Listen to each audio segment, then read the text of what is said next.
Good morning. Today I shall teach you about the MCQs from the chapter Two Stories about Flying. There are two parts. It means there are two stories in this chapter. Number first, his first flight. Number second, the black aeroplane. You know very well that now in the first term exam only MCQs questions will be asked and you have to fill OMR sheet. So today I am telling about these two chapters and there are some MCQs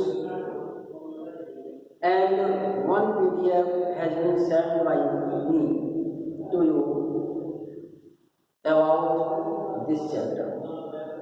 So I am describing MCQs and first question you are seeing and open your PDF and you have also write on the copy all these MCQs questions so you can understand easily.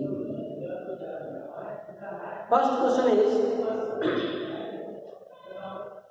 who is the author of his first flight?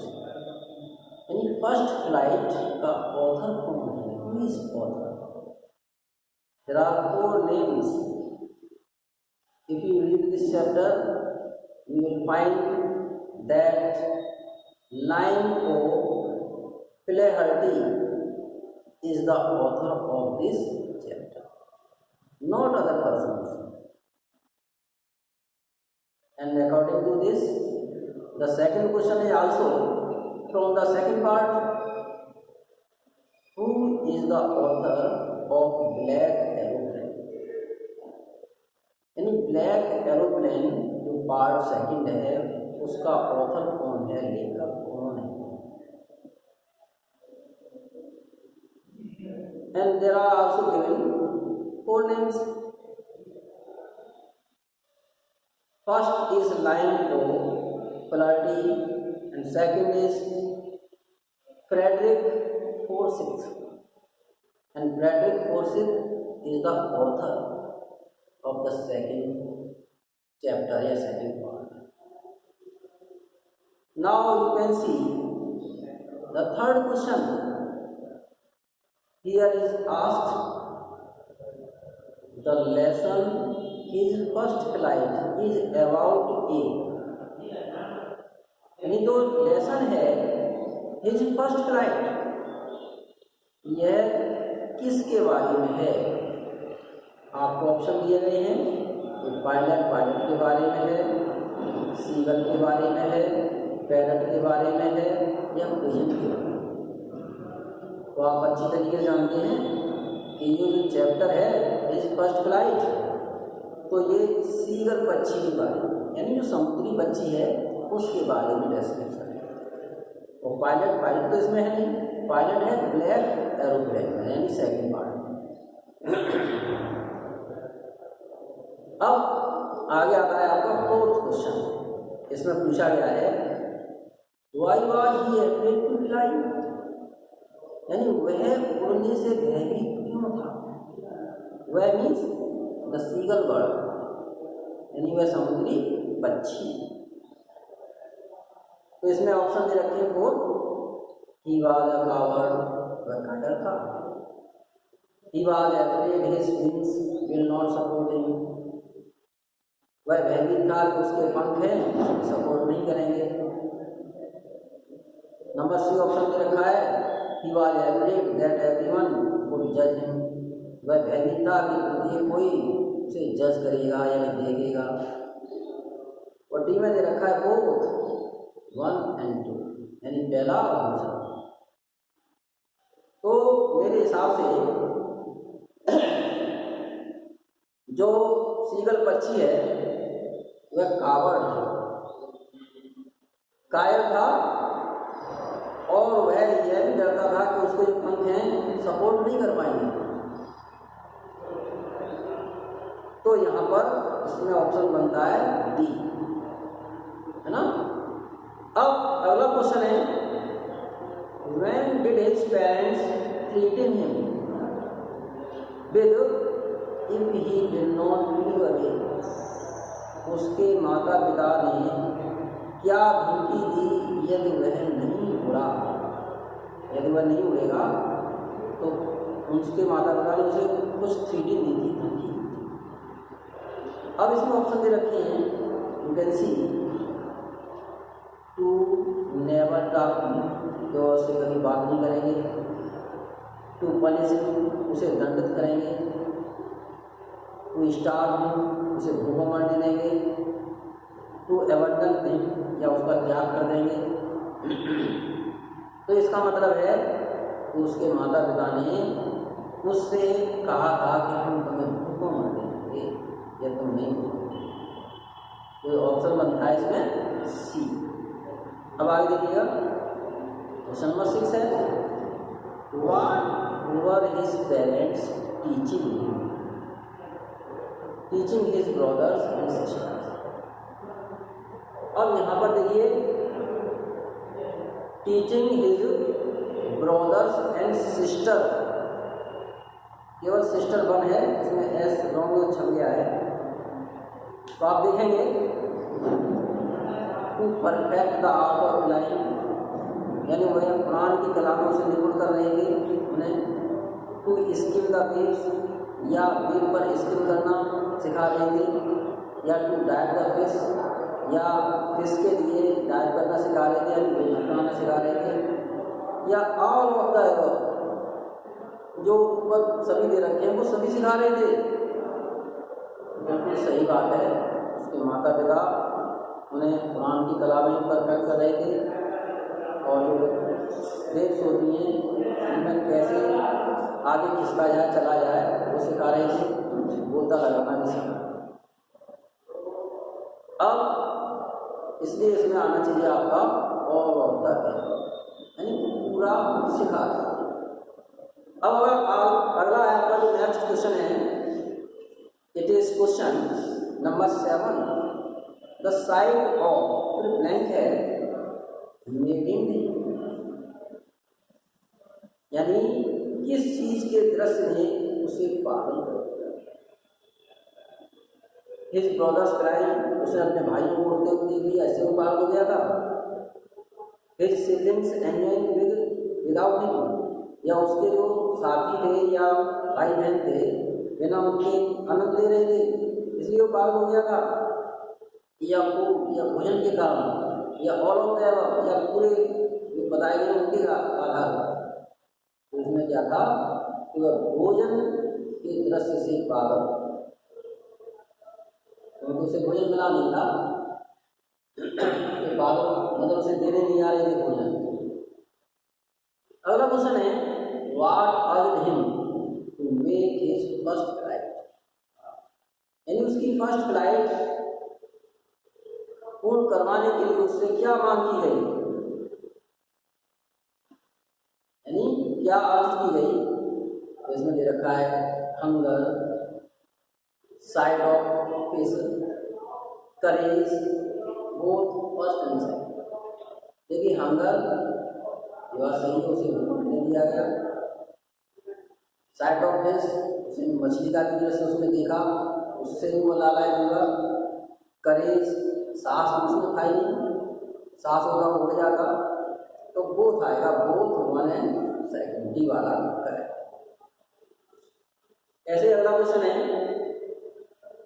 Why did his mother stop Midway while giving him the fish, उसकी माँ बीच में कैसे रुक गई जब उसे fish दे रही थी। She was mad at him, वह उसकी तरफ पागल हो गई थी क्या। To push him to fly out of hunger, भूख के कारण वह उसे वहाँ से पुश करना चाहती थी उड़ाने के लिए। या she did not want to give him the fish, कि वह उसे मछली नहीं देना चाहती थी। शी गॉट टायर्ड, कि वह थक गई थी। इसमें ऑप्शन है आपका push and fly out of the, वह उसे भूखे रखे हुए उड़ाने के लिए कोशिश करे। जब भूखा रहे और वह किसी तरीके से उसको जैसे मछली वगैरह दिखाए और वो उड़ने की कोशिश करे, वह उसकी ट्राई है। अगला है तो बी ऑप्शन इसमें सही है। Question number 10, the Titan black aeroplane is based on, जो ब्लैक एरोप्लेन है ये टाइटन किस पर बेस्ड है, किस पर आधारित है? The aeroplane that helped the pilot, यानी वह एरोप्लेन जिसने पायलट की मदद की। द पायलट्स एरोप्लेन या पायलट्स का एरोप्लेन, या aeroplane in the stormy sky, या एरोप्लेन जो तूफानी वातावरण में था, या नन ऑफ द एरोप्लेन, कोई नहीं। तो इसका मतलब है कि the aeroplane that help the pilot, यानी वह एरोप्लेन जिसने कि पायलट की मदद की, इस पर आधारित है। क्योंकि वह पहचान नहीं पाया था अंत में, उसने यानी उसकी उस काले बादलों में, तूफानी बादल थे, उसे कुछ नहीं दिखाई दे रहा था। तो दूसरे एरोप्लेन का पायलट था, उसने हाथ दिया कि मेरे पीछे आओ और मेरे साथ चलो। तो इस प्रकार उसी के आधार पर है कि जीवन उसके आधार पर ही बचा। अगला क्वेश्चन है, the pilot was flying on to, यानी पायलट उड़ रहा था कहाँ से कहाँ, यानी कहाँ से उड़ा तो कहाँ जा रहा था? तो ऑप्शन आपके कई दे रखे हैं, England France, England India, France England, France India. तो फ्रांस से इंग्लैंड जा रहा है। लेसन पार्ट ये चैप्टर है, in the beginning you can see that he was going to take the enjoy of the English food and taking the enjoy of a holiday in England, and he was flying from France to England. तो इसमें option आपका C correct है। अगला है, what was the pilot looking forward to, यानी pilot आगे किसको देख रहा था? इसका मतलब है किसकी इच्छा व्यक्त कर रहा था, उसकी आंतरिक लुकिंग फॉर किसके लिए थी, तलाश किसके लिए थी? टू रीच डेस्टिनेशन, अपने गंतव्य स्थान पर पहुंचने की। टू मीट हिज फैमिली, अपने परिवार से मिलने की। हिज हॉलीडे, या अपनी हॉलीडे की। और इसमें लिखा है बोथ सेकंड होगा, और ये डी वाला करेक्ट है, क्योंकि वह अपने परिवार से भी मिलने की इच्छा कर रहा था और अपना हॉलीडे मनाने की इच्छा, इसलिए इसमें आपका डी नंबर ऑप्शन सही है। Which control station did he contact on his way, यानी अपने रास्ते में उसने किस कंट्रोल स्टेशन से कॉन्टैक्ट किया? कॉन्टैक्ट के लिए देखिए इसमें ये रखे Paris, India, England, he did not contact any, या उसने किसी से कॉन्टैक्ट नहीं किया। तो पेरिस कंट्रोल से उसने कॉन्टैक्ट किया था, क्योंकि वह जानता था कि वह उड़ रहा है, तो पेरिस से कंट्रोल से मदद लेके कि उसे कितना डिग्री कहाँ उड़ना है और वह अपने स्थान पर कैसे पहुँचे, इसलिए उसने पेरिस कंट्रोल से मदद ली। आगे देखिए, they looked like black mountains standing in front of me across the sky, ये सेंटेंस दे रखा है, यानी वे आकाश में मेरे सामने काले पर्वत के समान दिखाई दिए। वे का मतलब है कौन दिखाई दिए? What looked like black mountains, यानी ब्लैक माउंटेन के समान क्या चीज उसे दिखाई दी? इसमें लिखा है ब्लैक माउंटेन दिखाई दी उसे, या स्टॉर्म क्लाउड्स दिखाई दिए, अथवा टॉल बिल्डिंग्स दिखाई दी, अथवा black plateau. What thing observe, तो इसमें ऑब्जर्व किया स्टॉर्म क्लाउड्स, यानी तूफानी बादल जो थे वो उसे ब्लैक माउंटेन की भांति लगे, क्योंकि बहुत बड़े बड़े ब्लैक माउंटेन की तरह तूफान में जो बादल थे वो चल रहे। अगला क्वेश्चन है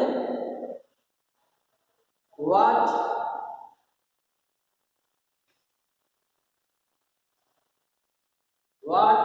risk did the pilot take, यानी पायलट ने क्या रिस्क ली, क्या खतरा लिया। फ्लाइंग बैक टू पेरिस, यानी वापस पेरिस के लिए उड़ने का, या मिसिंग द ब्रेकफास्ट की डिजायर, यानी जो इच्छा करता था उस ब्रेकफास्ट को मिस करने का, यानी छोड़ने का। ही टुक नो रिस्क, या उसने कोई रिस्क नहीं ली। Flying he old Dakota state into the storm, या उसने अपने पुराने जो डकोटा जहाज का एरोप्लेन था उसको सीधा तूफान में उड़ा दिया। It is right, B number. उसने साहस इकट्ठा किया और उसने सीधा अपने जहाज को उन जो ब्लैक माउंटेन्स टाइप के बादल थे क्लाउड्स के उसमें सीधा उड़ा, उसने ये रिस्क ली। अगला है what instrument had stopped working during the storm, यानी तूफान के दौरान कौन से यंत्रों ने कार्य करना बंद कर दिया। कंपास, रेडियो, या नन ऑफ। तो ये कंपास रेडियो दोनों ही थे, जब उसने देखे तो दोनों ही बंद हो गए थे, दोनों डेड हो गए थे, दोनों ही काम नहीं कर रहे थे, इसलिए सी आंसर इसका correct. 17 number what was the pilot not sorry about, यानी पायलट किस बारे में सॉरी नहीं था या उसे खेद नहीं था। मिसिंग हिज हॉलीडे, अपने हॉलीडे में सोने का। Driving the plane into the storm, तूफान में अपने प्लेन को उड़ाने का। Risking the life of follow passengers, या फॉलो पैसेंजर्स को खतरा लेने का, या दोनों टू एंड। तो इसमें था driving the plane into the storm, यानी तूफान में अपने एरोप्लेन को उड़ाने का उसे कोई खेद नहीं था, क्योंकि उसने जानबूझकर वह रिस्क लिया था, इसलिए उसे इसका कोई दुख नहीं। इसका बी ऑप्शन सही है। 18 number what food did the seagulls mother get for it, seagulls mother कौन सा भोजन प्राप्त किया, या उसने कौन सा भोजन प्राप्त किया था या कर रही थी। डार्क फॉर्म्स, यानी कैचुअल खा रही थी, मछली, इंसेक्ट्स, कीड़े, या रोडेंट्स, सड़क के सारे चलने वाले जानवर। तो वह किस खा रही थी, यानी वहाँ पर मछली, इसने गौर किया था। How for